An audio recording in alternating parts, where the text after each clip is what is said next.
Assalamualaikum warahmatullahi wabarakatuh. Salam Om Swastiastu, Namo Buddhaya, salam kebajikan. Perkenalkan, nama saya Aska Putri Agnia. Saya dari kelas H dengan NPM 23.368. Di sini saya akan menjelaskan sekaligus saya akan menjawab pertanyaan terkait UTS hukum pidana. Untuk soal yang pertama, jelaskan beserta alasannya dari peristiwa di atas, apakah termasuk ke dalam tindak pidana atau bukan tindak pidana. Baik, saya mengambil materi ini dari kasus kedua, itu tentang kasus kimia farma, yaitu mayat wanita yang membusuk di gudang apotek Samarinda. Menurut pendapat saya, ini termasuk hukum pidana. Mengapa terjadi? Karena menurut saya, suatu hal yang sangat tidak wajar bila mayat baru ditemukan ketika sudah 5 hari di dalam toilet. Ini sangat dipertanyakan karena mayat sudah 1 hari pun mengeluarkan bau bangkai yang sangat menyengat. Sangat tidak mungkin jika pemilik atau pekerja di apotek itu tidak mencium bau tersebut dan dikarenakan mayat ditemukan ketika sudah 5 hari. Ini masih menjadi pertanyaan. Apakah seorang cleaning service tidak bekerja selama 5 hari itu? Ini adalah hal yang sangat tidak memungkinkan bagi saya. Maka dari itu, saya menyimpulkan bahwa ini adalah pembunuhan berencana. Masuk ke dalam pasal 380.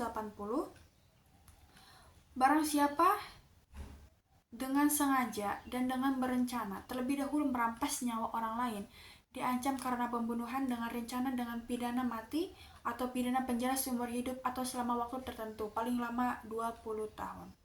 Pasal 380 KUHP lama. Untuk KUHP baru, pasal 459 ayat 1. Setiap orang yang dengan rencana terlebih dahulu merampas nyawa orang lain dipidana karena pembunuhan berencana dengan pidana mati atau pidana penjara seumur hidup atau pidana paling lama 20 tahun penjara. Untuk soal nomor 2, jelaskan menurut pendapat Anda persoalan hukum apa yang terdapat dalam peristiwa tersebut sehingga memicu adanya konflik yang memakan korban yang dimaksud.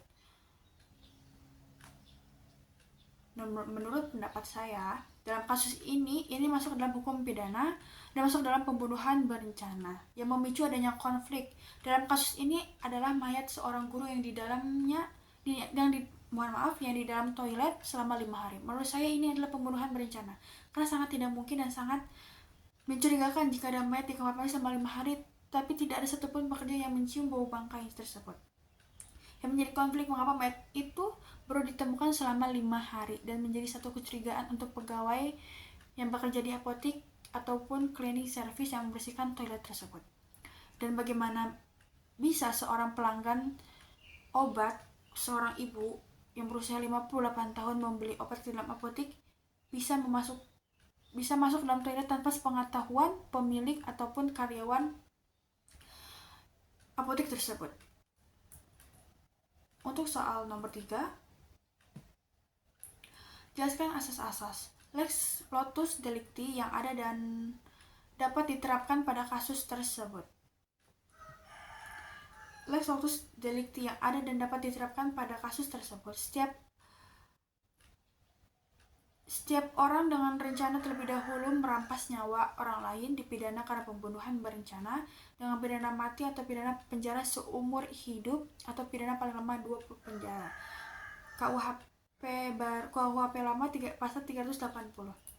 Lex lotus delicti dalam kasus kematian wanita yang ditemukan dalam kamar mandi setelah 5 hari oleh cleaning service merujuk pada yurisdiksi di mana tindakan kriminal atau tindakan melanggar hukum dilakukan, yaitu kematian tersebut dalam hal ini kematian wanita tersebut di dalam kamar mandi pukul 12.15 WITA. Untuk yang B, dalam kasus lex lotus delicti mengacu pada hukum yang berlaku pada saat kejadian terjadi, yaitu pada saat kematian wanita tersebut terjadi di kamar mandi. Dengan demikian, hukum yang diterapkan dalam menangani kasus ini adalah hukum yang berlaku saat kematian terjadi. Untuk soal nomor 4, aturan hukum apa saja yang dilanggar? Aturan hukum yang dilanggar dalam kasus ini adalah 1. Aturan kesehatan dan keselamatan, aturan kebijakan pengawasan, aturan pelayanan kesehatan, dan aturan penanganan mayat.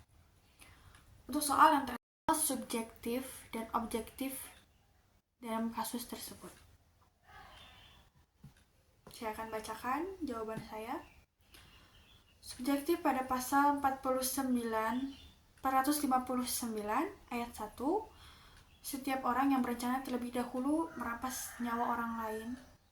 Pasal 459 ayat 1. Untuk objektif, pasal 380 dipidana karena merencanakan pembunuhan berencana. Terima kasih. Kurang lebihnya mohon dimaafkan. Assalamualaikum warahmatullahi wabarakatuh.